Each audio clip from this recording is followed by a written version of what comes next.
good morning. Oh, thank you. Thanks for joining us wherever you may be. We have participants from across the country here.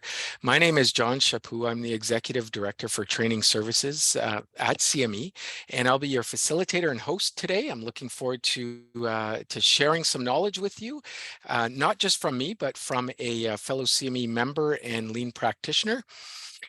Before I get started, let me share a few ground rules with you. First of all, everybody should be muted at the moment. Please keep yourself muted so that it doesn't interfere with background noise and unintentional distractions. And if you do fall off the call for some reason, just log back in, and when I see you pop up, I'll let you in. And it's pretty seamless, but hopefully we don't lose anyone today. Also, we're recording the session, so you'll get a copy of this session within a day. We'll send you a follow-up email with a couple of links, including a link to this session. So I'm pleased to have you here today and really happy that you've taken the time out of your schedule to join us. And why did this all come about? Why are we talking about lean today? Well, in speaking with in speaking with members from across the country, we heard that many manufacturers don't know how to start their lean journey. They don't know where to begin, and they want to hear about the improvement stories from manufacturers who have already had some experience in doing this. And that's how it came about. We've also heard that it's helpful to get a little bit of a background before we just jump into how companies have done that. So this program is formulated that way. We're going to share, I will share some examples of what lean is, the fundamentals of lean, and then Clint Matthias will share his journey at Rimex. This session will help provide you with an understanding of not only how do you get started and what questions to ask, but hopefully you can relate these tools to how they could connect with staff, the people doing the job every day, and in order to create an environment of problem solvers and a culture of continuous improvement. So without further ado, I'll share my screen and I'll walk you through some fundamentals of lean, and we'll get going.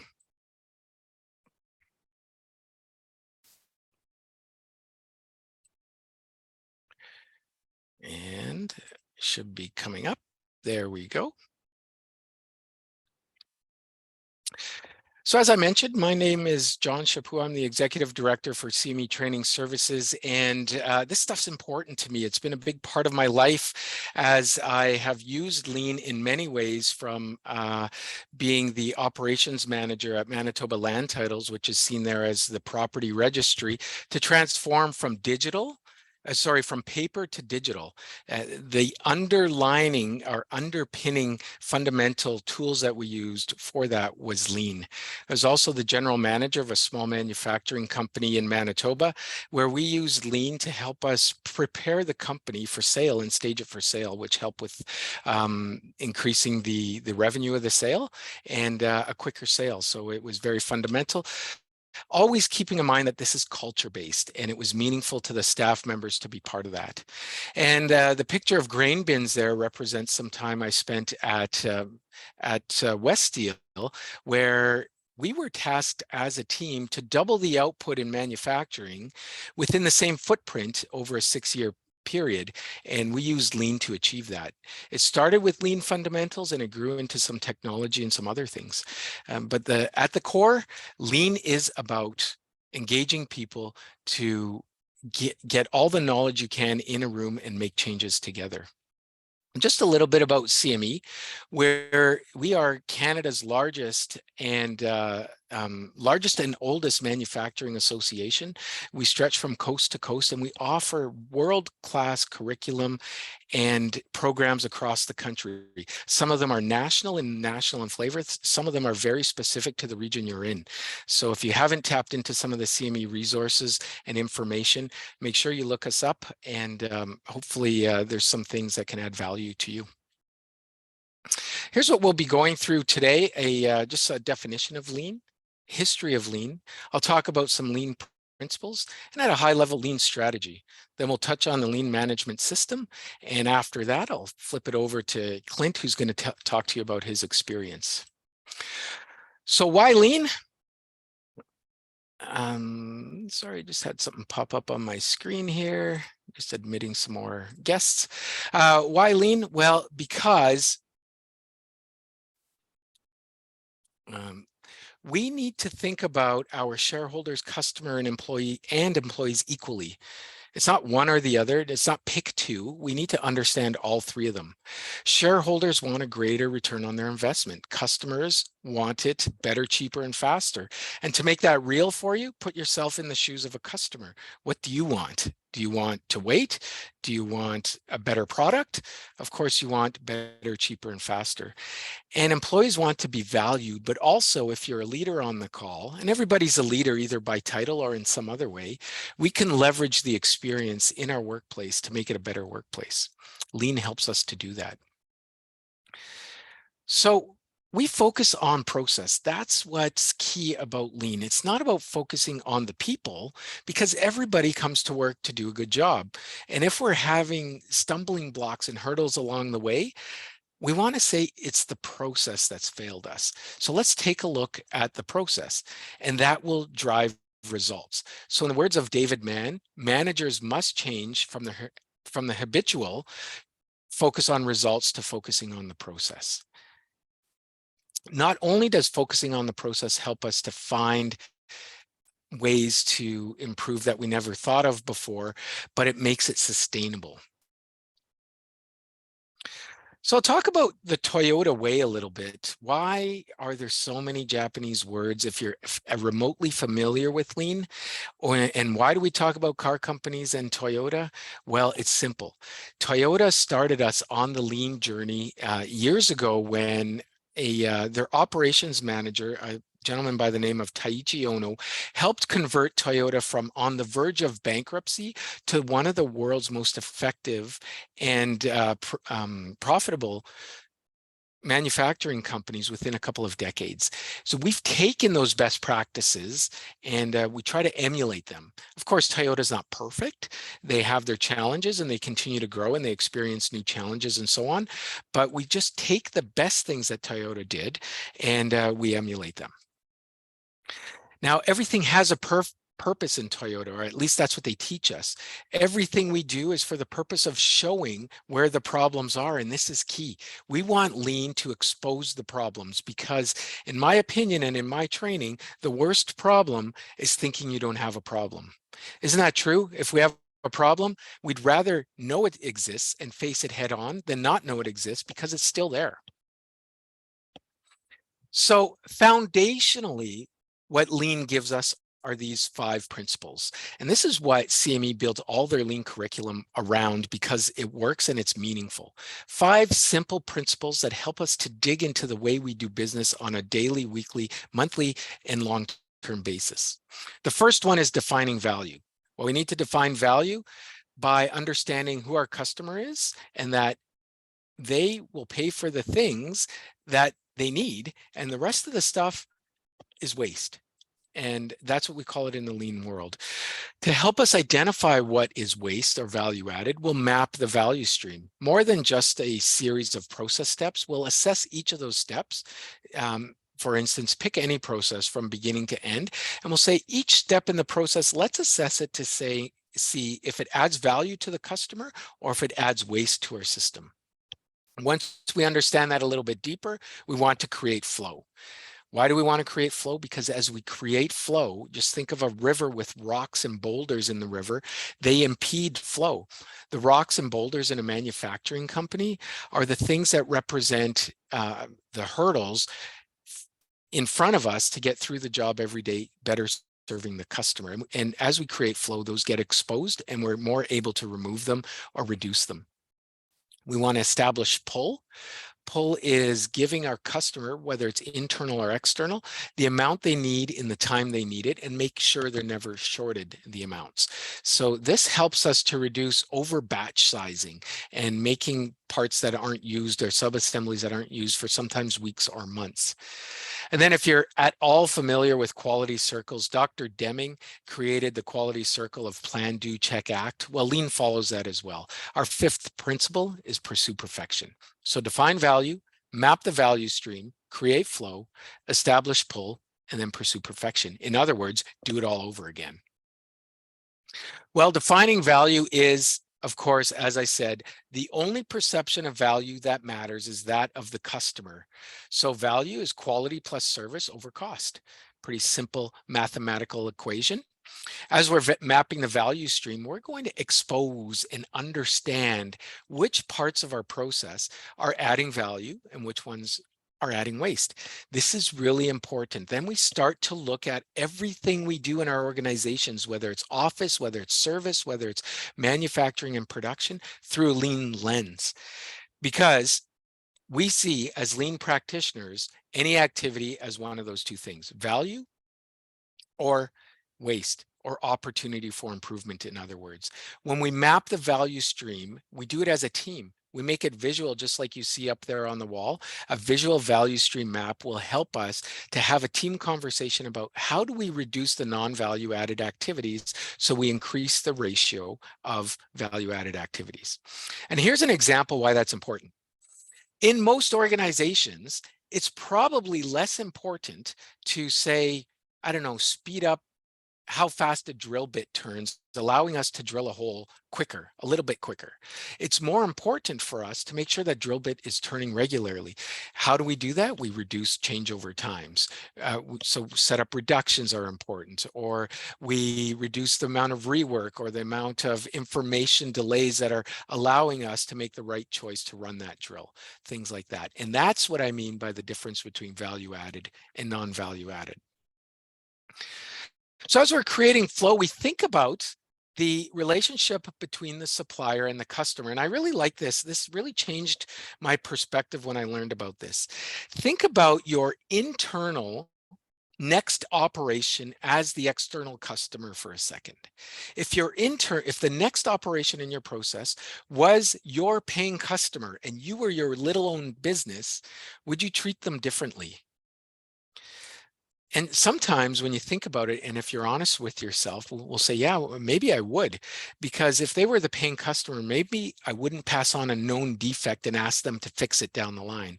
Or maybe I wouldn't give them a job half complete or late. And especially if I'm at the front of the process, oh, it's okay if it's a little bit late because we'll make it up before it gets shipped, before it gets to shipping. So think about that relationship between supplier and customer internally as well as externally.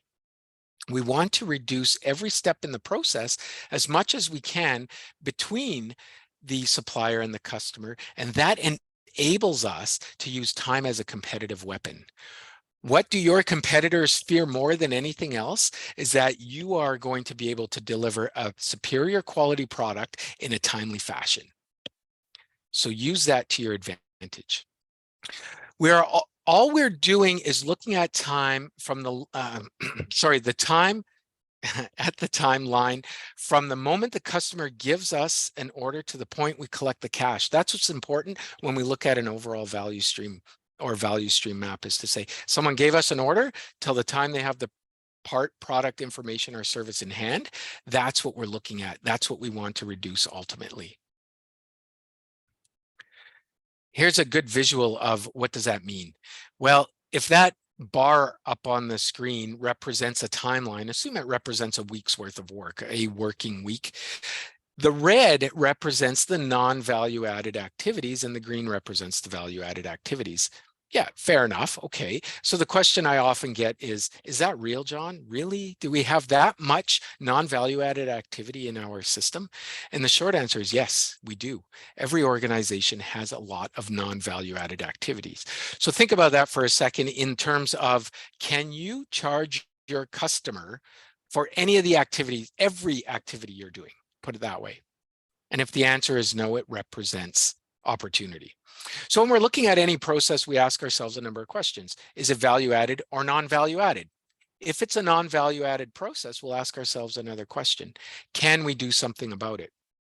Often the answer is yes. The next question we'll ask ourselves is, will we?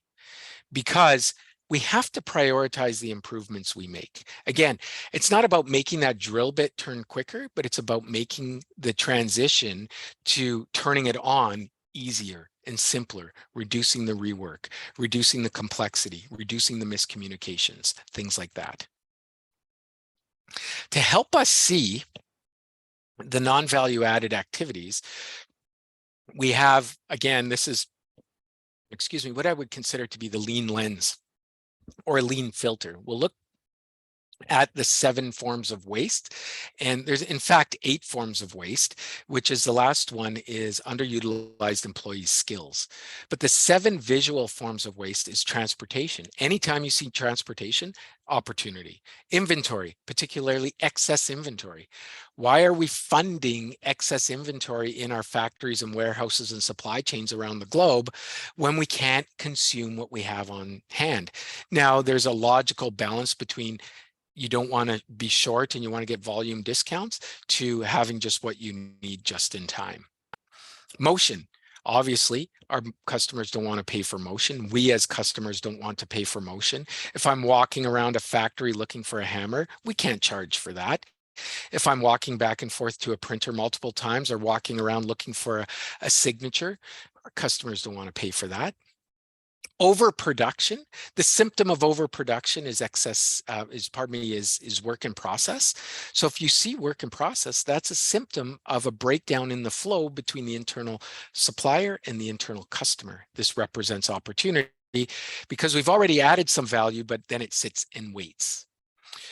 Which is the waste that I skipped over. I'm sorry about that. Waiting for information, for processing, for authorization, any type of waiting at all. Even a machine waiting, if there's demand for it, is wasteful. Over processing is a little bit harder to see, but this represents any process that we are doing more to than the customer expects. So for instance, if I'm building items that maybe we want to paint so they don't rust before we bury them in the ground.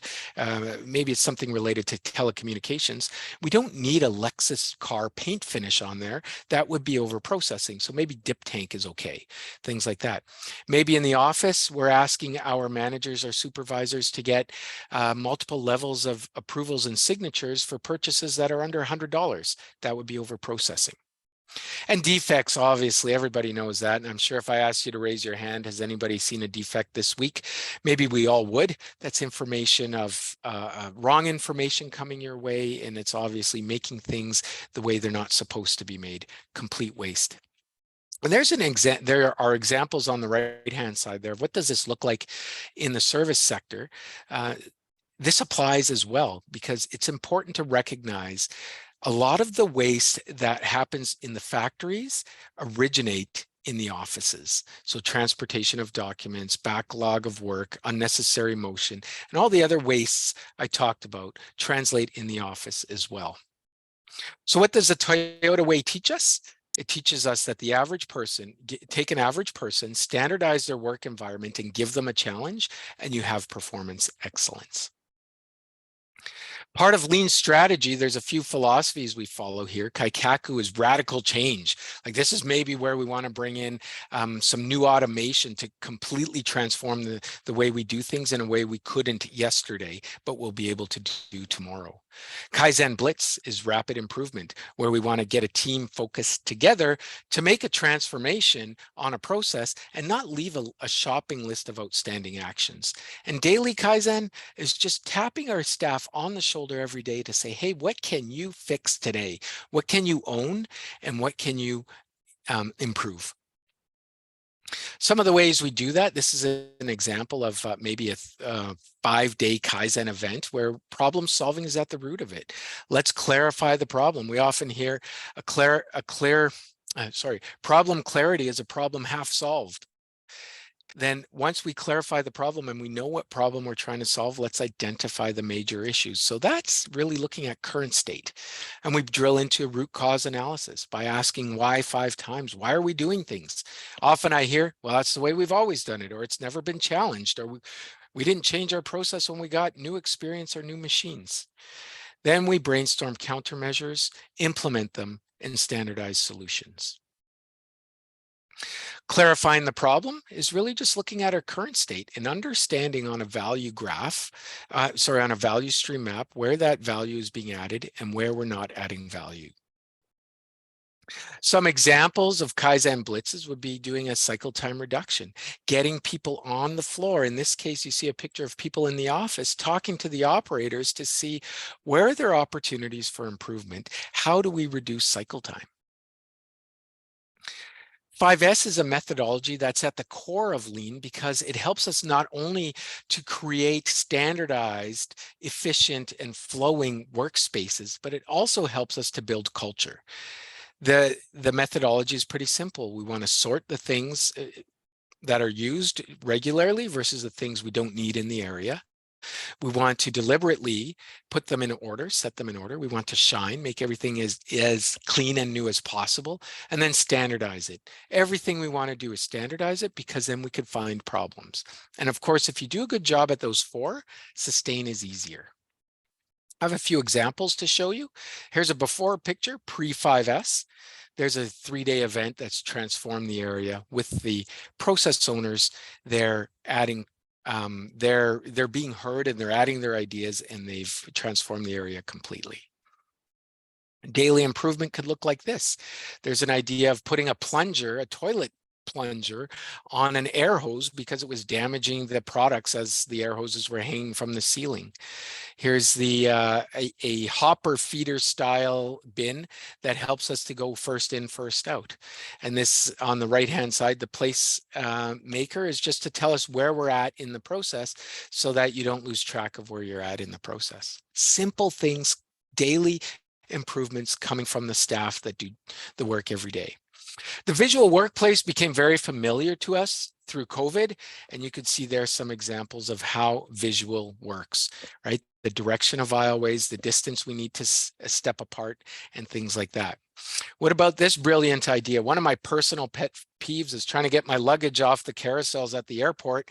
Well, what if we had a respectful environment that stood behind the line till your bag was there? Maybe all it takes is to paint a line or put a sticker around the conveyor at the airports, and it's a visual signal telling you what to do. On the right-hand side is also a visual signal telling you this is a restaurant in Japan. If the light is green, that means there's 0 wait. If it's yellow, expect a 5 to 10 minute wait.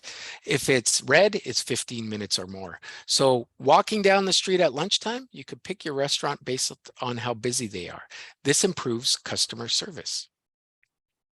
Leader standard work is another element that's really important. And this is at its core, giving yourself time throughout your day and your week to do the things that a leader needs to do, not just putting out fires, but getting engaged with staff, getting engaged with processes, and just going out there and exploring and humbly inquiring about how things are going.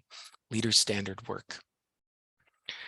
Our steps to improvement, there's just a possible roadmap there. We can start with some visual factory and 5S, and we move into value stream mapping, some huddles and daily controls, and then do it all over again. Plan, do, check, act, PDCA. This is the cycle of continuous improvement. Once we improve anything, we want to standardize it. Here's an example of a standard operating procedure or SOP that really works because there's few words and there's lots of pictures. Here we can highlight what you should do, also what you should avoid doing, also safety risks and other important information. So we need to look at our information flow as much as anything because information flow often is wrong or it's going to the wrong points of contact at the wrong time. So this also creates inefficiencies in our organizations. So take a look at how does information flow? Who does it flow to? Who needs to know what and when?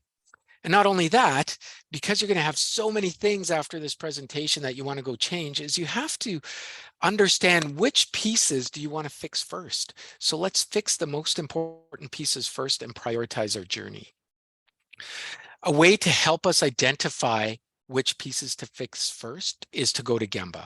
I love GEMBA. It's one of those Japanese words. There's few that I like, probably 5 that I really use often. And GEMBA is one of them. And it means really we need to go see to understand. In other words, we can't solve problems in a boardroom. Let's go talk to the people. Let's listen to the environment. Let's go experience what's happening before we start problem solving. And that's part of current state analysis and clarifying the problem. And another handy tool that's probably transformed the way I communicate is Hansai, meaning looking back with narrow eyes. The interpretation of that, looking back means reflecting, narrow eyes means with focus. So anytime we have a problem-solving event or an issue we've overcome, or even on a daily basis, we can do this, and we can ask ourselves, what do we do well that we can be proud of and replicate tomorrow? And what didn't we do well so we could improve on for tomorrow or the next day? So these are important tools that help you to get started, to help you engage staff, and to help you understand where you are in today's current state. So I'll leave it at that for now, with just having you think about, where do you have access to training and development and the important elements of coaching and mentorship within your organization. If you need help with that, CME has a whole list of ways we can help, whether I've got up on the slides there a picture of it's just our website and some of the most popular training we have, but also building your network, going to talk to other companies who have gone down the journey that you have gone down, or engaging for peer councils and things like that. So with that, I'll stop at the moment, and I will transfer it over to our industry practitioner, Clint Matthias, who's going to share with you his journey in about 15 or 20 minutes of how lean works at RIMEX. So Clint, as I'm introducing you, if you wouldn't mind doing a screen share, and then you can share your story with our guests. So Clint Matthias is the manufacturing operations manager at RIMEX. Drawing from his background with the military, Clint has a wealth of experience in training and leadership. He has begun his career at RIMEX in 2017 as a welder, and quickly moved up the ranks to become a branch coordinator, then a plant manager, and recently, his most recent promotion is manufacturing operations manager. I've had the privilege to be at the RIMEX factory for a number of tours and meet Clint in person. He knows what he's talking about. He lives and breathes this stuff, and I look forward to his presentation today. Over to you, Clint. Cheers, John. Thank you very much. Can everyone hear me okay? Just a wave or a nod, that'd be great. Hear you just fine, yeah. Thank you. Yeah, so moving on to my presentation. So a little bit about the company itself. So we're a global company that has 22 to 23 branches around the world. I had the luxury of visiting 12 of these branches and implement lean, which is still going today, which is great. From Australia to China, through the States and North America. So it was nice to see all the struggles and hearing all the struggles, and then help implement the methods or the ease of how it can be delivered, and not to overcomplicate lean to a degree. So as John said, previous history was in the military, and then when I moved to Canada and then took on the role and got into this lean type of environment, I was struggling to say, well, how could I see some similarities and what I do? And then thinking back to my career, I realized that everything I was doing was standardized, it was sustainable, and it was easy. You know, whether it was my daily uniform, it was all in a set way. If we were reporting,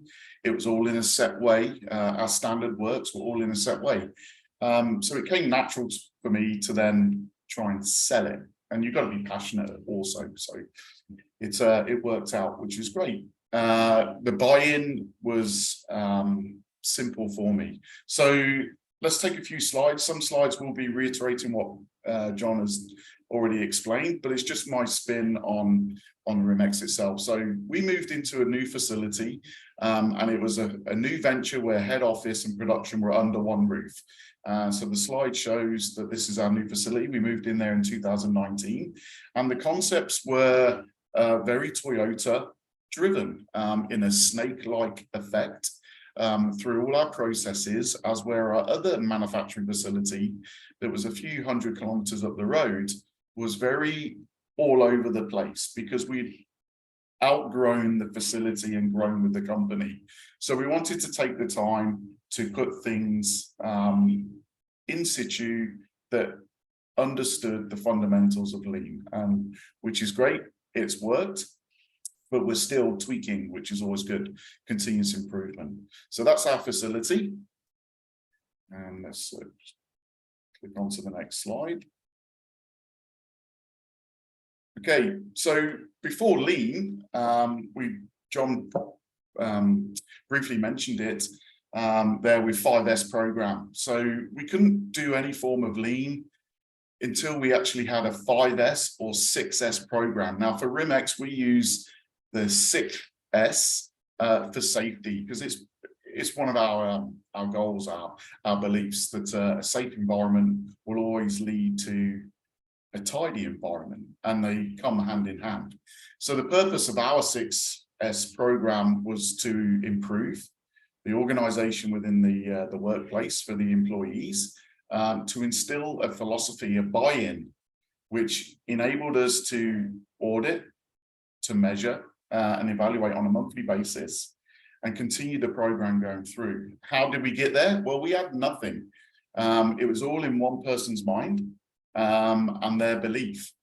So when I was traveling around these branches, I realized that I was now, my belief in my head, I couldn't leave them with anything. So we had to create a foundation of ownership. So we created a document that were all standard colors, set layouts, dimensions, equipment were all standardized. So it was easy for me to deliver a package after a little bit of training, whether it was a Kaizen blitz or just a normal Kaizen over the duration of my trip, to then leave them with something as a reference guide. And that was one of the biggest takes that I encourage all companies, what level you're at, is to ensure that you have some form of documentation and examples to refer to, whether it's through an audit or to actually leave to someone new in post to what success is about, which leads to lean. So we created a 15-page, that's all it was, 15-page document with all our standard works of colors, boards, labeling, floor markers, and all the others. And you'll see them throughout these photos. In addition to that, we then left them an example of before and after shots, exactly what John had shown before. So the employees knew there was benefit for it. After that, then we created a separate document, which was to do with our standardization and the measure the performance. And we're lucky enough that we use a financial incentive yearly towards success and lean. So the engagement of my employees across my facilities is continuous because there's a financial return. So if you're lucky enough or you want to encourage, money always encourages people and pride, and especially when their ideas are actually seen on the floor and coming to fruition. So we use that as an incentive as well. So what I did see was everything was dull, everything was black and white. No one was paying attention to all the boards. They wasn't vibrant. The visual factory wasn't great. So I took the concepts and then I put color to them. And then people relate what they see in color to the text. And then we quiz them, our study boards, our QDIT boards, our toolboxes, our huddles. And then we quiz the newer members and the older members to go through what our principles are and drum it in to them that it's everyone's responsibility. So it was pretty simple to do, and it got more vibrant on the shop. So where possible, introduce color within the visual factory. That's the better way to explain it. So going through all the 5 S's that we went through, they're all great. But if we don't sustain, like John said earlier, if we don't sustain it, and make a habit of what we're doing, then all your efforts, all the efforts that the employees have done and the management and leadership will go to a side. And it'll be painful to accept that it's failure. I have a couple of branches that I visited globally that didn't continue going forward and implementing change and become stagnant because there was no buy-in. So gladly, I'm going to have to go back, which is great, another trip, go back to that couple of facilities and start all over again. So sustainability is got to be paramount when you move forward. I designed this audit card. Before, I've seen many audit cards out there from a value from 1 to 5, and realizing there was some ambiguous scores, because it's depending on the auditor at that time that would give a 2, but previously you'd probably give a 5 when nothing had changed. So that accountability. So I changed it to a simple yes, no, and not applicable. Since then we have some standardization. I prioritize the current state that I always accepted 100% through to the safety and the sustaining, because they're pretty important. They complement each other. And then the future continuous improvements, the sort, the share, the set in order, the shine, and the standardization piece is always evolving, because your production needs, your customer needs, the shop will always rotate, equipment will change, you're dynamic. So I didn't want to be too harsh, that you should always try and score 100, because realistically you can't, because it's continuous improvement. So we produce this card. We give 5 or 6 improvements, suggestions, so we don't overwhelm the department, per month, and then they get an opportunity during a 30-day period or 31-day to complete these tasks. Do the task, they get audited, the scores, and away you go. When we first started, the audit for 100%, say, payout of our incentive program was at 75. Now, multiple years down the line, our audit score for 100% payout is 98%, because the facilities are ingrained in that culture. The new people that come on, the new employees that come to the Rimex family, know no different, other than they've come from a shop that's been unorganized to a shop that looks great and standardized. They know no difference. There's no arguments. So it helps the transition of still continuing to breed the great culture in lean and success. So this slide is me going to China with our production facility out in China to deliver training on Kanban and implementing lean. So I did a video. I had a translator there. It turns out the majority of them know English, because I caught them out a few times, but they understood the concept. I was there 9 days, and we'd created over 55 bin locations, a full suite of Kanban, all the way through, which is still being implemented today since 2019, to help shore up the supply chain issues. And it was paramount during COVID that it really triggered in and helped out. So I was quite lucky. I actually got on a plane from that trip just as COVID hit. So that was quite nice to get out of there. So, but yeah, that was that one. Where are we going on? So lean manufacturing is a business model that you strive to deliver high products, and everybody wants to showcase their facilities and their products. And I'd like to say and boast that we do it well. If anybody was in British Columbia at any time, come down and see us. I'll happily give you a tour and show you some of the pains that we've gone through, but our successes, and they are there if you truly believe in it and they strive to go forward. So this is one of our paint applications. As you can see, everything has a home. It's very lean orientated. We've got huddle boards, we've got process boards. This isn't staged. This is during a working environment. And it's like that all the time. If I give you a live shot photo now, video, you could look at my facility that I'm down looking over. It'll be exactly the same.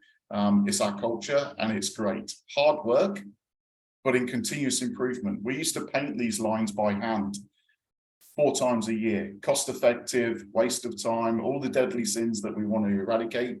I actually then found a company that supplies the floor stickers that are super adhesive in all areas outside the facility and inside.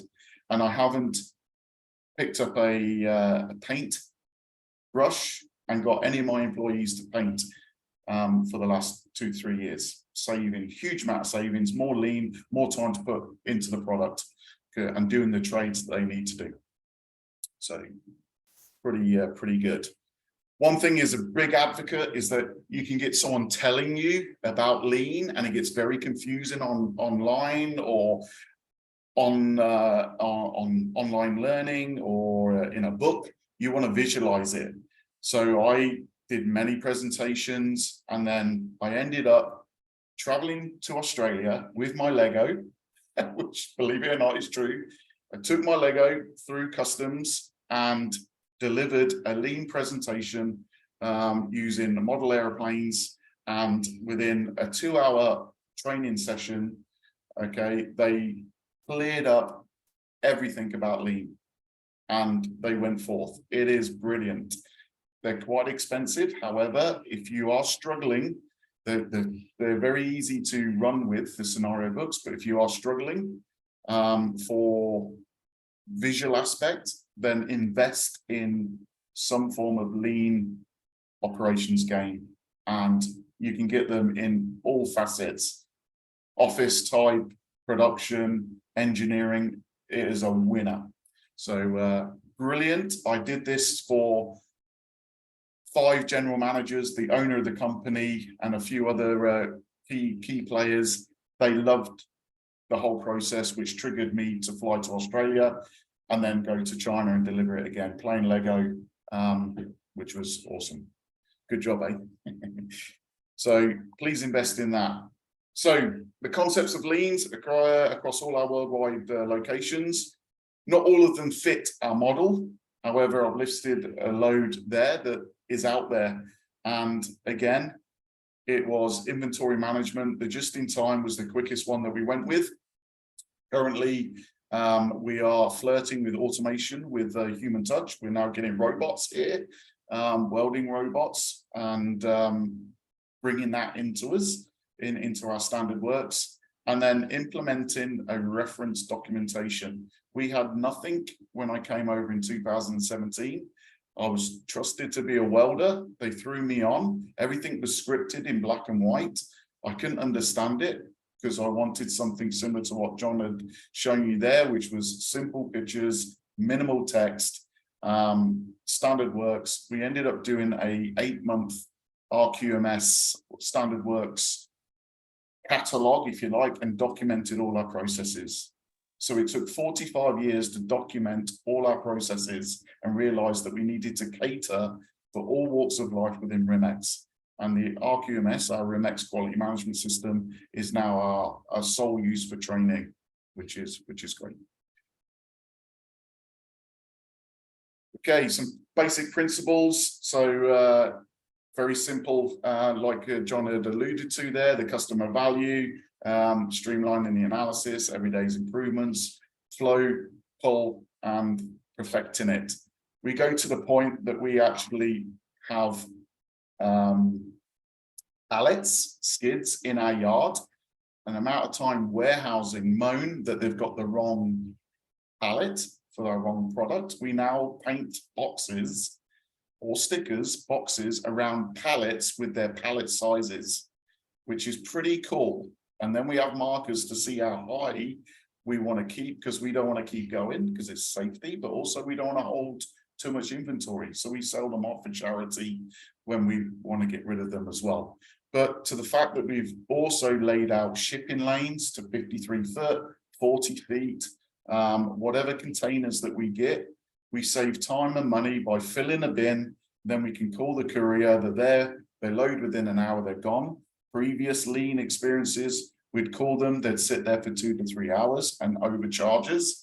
or sometimes we wouldn't even be ready when they turned up.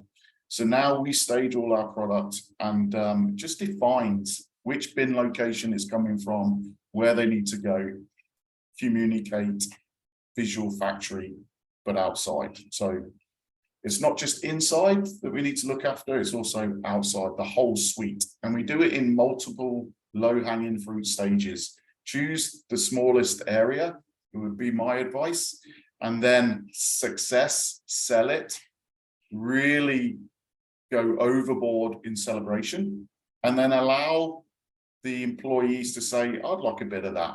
And then they will start coming forward. Next thing you know, the projects are on their way and the Kaizens are happening without you orchestrating, all right? Because no one wants to be outshone by another department, especially in Remex. Quite proud. So applying the pull where possible, continue strive for perfection. This is just a slide for my quality control, checking all our weld products and procedures. Get it done the first time and save you on the long run is the theme here. Take that time to really home in on that low-hanging fruit, ensuring that the flow is good, and the QC, or for us, our QC department would walk around once or twice in key stages per day, where the product would be sat there for a while and they wouldn't be notified. There was a lot of waste going on. Now we've got key people in key areas, very communicated, automation saying that the product is now ready. They get sent an email to their tablets or an alert, and then they can make their way there sooner rather than later. So there's another way. This is one of my successes. This was Perth. The story behind this was I came in, this was 3 days. This was not like this. This is an end shot. But I delivered the Lego game. I chose this department, and this individual, Mike, he was very, very disgruntled because no one would listen to him. Everybody would just dump the product. And so I said, well, what do you want to do? And you're seeing the standardization in colors and feel from what we delivered. So I'm bringing the same concepts across the world. What do we want to do? I sat with him. We did the layout. It was me, the plant manager, the production supervisor, and this gentleman. And within 3 days, we'd done all this. We actually found $12,000 worth of tooling that was not necessary, that people were just dumped in that area. He didn't even use it. So when I told the general manager, when I went to the next branch, he had a bit of a meltdown. And then I got that support because I proved the metrics and statistics to the management within 3 days, $12,000 we'd saved. And then that is developed over time and it looks even better now. But it's that whole mood of getting rid of the waste, exactly what John has said. So tin wood or downtime, whatever abbreviation you come across. Another way was we utilized 3D printing to our advantage. So we had a lot of young, inexperienced welders come on. So this is a gentleman out in our Milton facility. So on my roadshow, we went out there, you see there's triggers there. So pretty similar to what John was using with the lights. We use magnets by various colors, but also the go-no gauges, 3D printing. Very simple. Does it fit? Yep. Does it not? No. Why did it not? And it could be less than 1/4 inch of an overweld that will prevent that going on a wheel. If we didn't have a gauge to reference off, that would have traveled to a mine site, probably remote out in Labrador, and would not be able to fit the truck. Wasted transport, time, energy, and all the other pieces. So a simple gauge 3D printer. We've had 1, now we have 4, and we are printing objects all over the world for all our branches. We have a little catalog, they choose it, we upload the design, and away it goes. Very simple. So if you want to invest and make a difference from afar and you can't physically be there, 3D printing is definitely the way to go at the moment for us. moving on to the other side, and John mentioned it perfectly, was that non-utilization of talent, that buy-in. As leaders, as change agents is the better word. We can't be everywhere at every time. So we build a team and let the skill, the experience on the shop floor to decide, or even in the offices, what improvements they want to make their life a little bit better. So engagement is paramount for us, and it's underestimated, the importance of it. If we don't engage and utilize the talents, then you'd be struggling, because sometimes, believe it or not, leaders don't get it right. So we've got to sometimes take our hats off and give a bit of a kudos to those that are on the shop floor, that are living and breathing the environment daily. So non-utilization of talent, perfect, shaving time. Other than that, that is me. I could go on forever with lean. I love lean. I'm very passionate about lean. I think that's the starting foundation, along with the documentation. Create a team, one or two people, not too big, because too many ideas. To start off small, and away you go. Small, low-hanging fruit. Celebrate it as best you can in the, the commitments or the restraints of your companies, and then move forward and then take the next task. Don't overcomplicate things. I use my scenario of lean is, my wife was very upset that laundry took forever. With two boys, me and her, chaos. The kids would throw the laundry down the stairs. Then it get all bundled, and then she has to sort, or we sort. Then we have to load it into all the colors. I said, well, enough's enough. We're going to go and buy 4 laundry bins, and then we can do our own. And then now my 11-year-old, my 17-year-old bring their bin down as a collective. So no clutter. They place it in front of the laundry wash machine, and then they do their cycle. They empty it into a basket, done. Utilization of talent, that's what I say. And then also time. The simple things, make things similar to daily living. That's why at Rimex, you might have seen all the floor marking was all dashed lines, similar to roads. Dashed lines, you can cross it, it's all good to go. And it's just a temporary crossover lane. You put a solid line in, people start to get scared. And then that's a reason for a solid line. We don't want people to go in that area. So when you build your documentation, ensure that people can relate to it. Colors and symbols, symbology. And then it twigs, it kicks in. All right. So there you go. That's me. Fantastic. Gives you something. Yeah. Thank you so much, Clint. I love that, making lean practical, not just in the workplace, but leveraging the forces at home. Well done. And that's truly living and breathing lean. I'm going to try that with the laundry.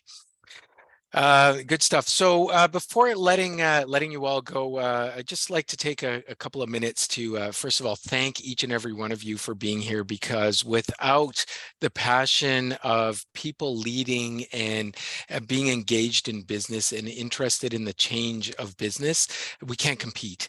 And that's important to me. That should be important to all of us, that we compete locally, nationally, internationally, and sharing like this is a big part of that. So also thank you to Clint for sharing your story, and hopefully, I found that motivational. Hopefully that's motivated others to reach out to you, to other factories, to other organizations down the street or a block away, where you can visit and learn some of these principles, because the definition of insanity is doing the same thing over and over and expecting a different result. So if we want to change, we have to change. If we want to improve, we have to change. If we want to get better and compete better, we need to change. And so with that, I just want to draw your attention to a couple of things. CME is here for you and all manufacturers across the country for so many reasons. And more locally in Alberta, I just want to promote, we've got a Lean 101 training program, June 7th and 8th, Alberta, Calgary. We've got a Lean for Leaders intro session on June 6th in Alberta. If you're in Alberta and you want to experience this, it's well worth your time. It's 8 hours, it's interacting with other people and making those connections. And it's also learning about how Lean can help you and your organization. We also have that Lean 101, which is an introductory session online virtually every month. There's plenty of available programming for that. And other things across the country worth noting is if you're in Newfoundland, we've got manufacturing productivity, which will help transform your organization through formal leadership and facilitation through a number of Kaizen events. Super helpful and engaging. And we have an Ontario skills program in Ontario where you can engage at a discount or in some cases even free to get some transformation going in your organizations. Across the prairies, we have Lean Consortia and training, as well as in BC, there's a lot of connections to peer councils. One of the best ones to get started is happening right in BC, number of places, hosted at organizations like Clint's, and they're called shop talks. So after today, later on today or early tomorrow, you'll get an email in your inbox with some links to some of these things. I encourage you to check them out, to ask some questions, to fire back at me because we're listening. Clint has also offered to share anything that that interests you. So if you want to ask either one of us, that's perfect. And you'll also get a recording to this to the session today. So feel free to use it and share it with your staff and friends. And hopefully that gets you started. So with that, once again, thank you so much for joining us. Thank you for your investment in your time and your organizations and your people. And I hope to see you again. Our next webinar will be coming up. Go to our website. Again, you'll have the link. We keep updating our manufacturing fundamentals on a regular basis. Have a great day wherever you may be.